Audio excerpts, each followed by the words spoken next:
want to tell you a story about Christmas. But this really is a story about Christmas. This is actually a story about Advent.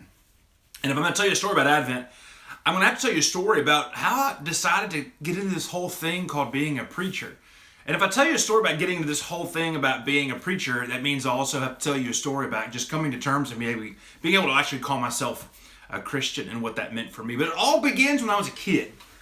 My mom is Mrs. Claus, like not like the real, like actual Mrs. Claus, but my mom has a thing for Christmas. If my mom has a thing for Christmas, the only things that she loves more than Christmas are Jesus and her family. And I've told the story before that when I was a kid, I'd wake up like anytime like after Thanksgiving, like that Friday, starting at Black Friday, when I would wake up in the morning, I'm wearing Christmas pajamas. And then I would get out of underneath my Christmas covers, like my Christmas like bedspread, and I'd go to the bathroom and I'd have Christmas toilet paper in the bathroom. And when I took a shower, I was behind this really sketchy looking like Santa Claus shower curtain, like where Santa was taking a shower. And there's like soap in just the right places and the elves are sitting there like holding a towel for him. Yeah, and I would brush my teeth with a Christmas toothbrush and would like wash my mouth out and rinse with a Christmas cup sitting by the nightstand. And then I would dry off with the Christmas towel. And when I went to eat breakfast, I'd eat breakfast. We had a special menu that Mom would only make during Christmas, and I would eat breakfast off of a Christmas plate, drinking my milk out of a Christmas cup, watching a Christmas movie, because that was the only thing that was allowed on the television when I was a kid. I had to take pictures with Santa Claus until I left home after I graduated high school. I had to turn 18 and leave the house to not take a picture with Santa Claus. Do you know how awkward it is to sit on Santa Claus's lap when you weigh more than he does? Like, really? But anyway, so this is my story about Christmas. So I grew up with this Christmas thing, and then I went on this mission trip when I was in college. Now, college is a very interesting thing. And there's a phase that I'll just call the sorting out. And this is on the back end of the sorting out phase. But I went on this mission trip and I was in Jamaica for a week, and we don't have time to talk about Jamaica and what Jamaica was like during that mission trip. That might be a second story video one day. But I come back after having seen abject poverty for probably the first time in my life.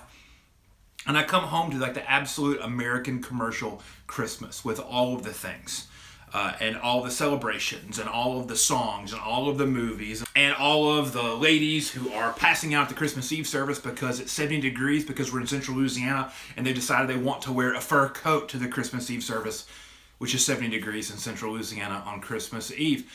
The whole commercial idea of Christmas freaked me out so much. I actually had an anxiety attack.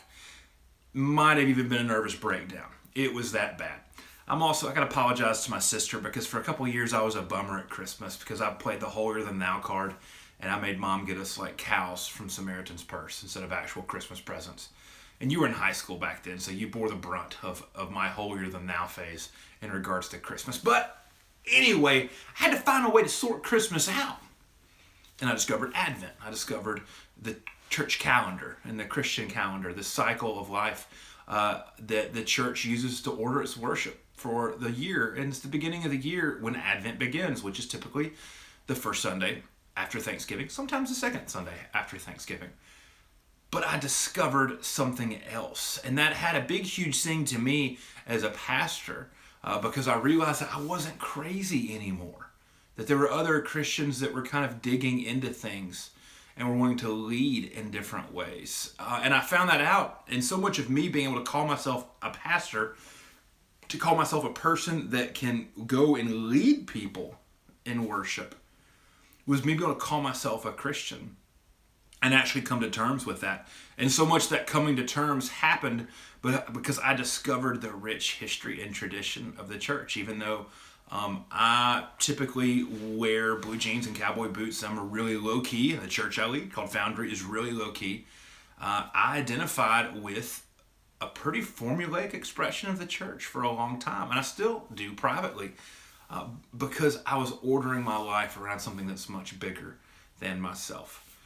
And so that's the story about Christmas, which is actually a story about Advent, which is actually a story about me calling myself a pastor, which is actually a story about me calling myself a Christian. And to handle Christmas and all of its enormity, I have to also do Advent. And so I'm excited this year that Foundry is doing Advent for the very first time. We've got a book that we gave everybody away in worship last week. It's called Reset. It's by my friend J.D. Walt, who is a great high sensei, Jedi master of whatever you want to call it, about whatever JD wants to talk about. And we shared a podcast episode about that. So below in the description, you're going to see tons of resources about Advent. If you just kind of have questions about Advent, they're there. But thanks so much for tuning into my story.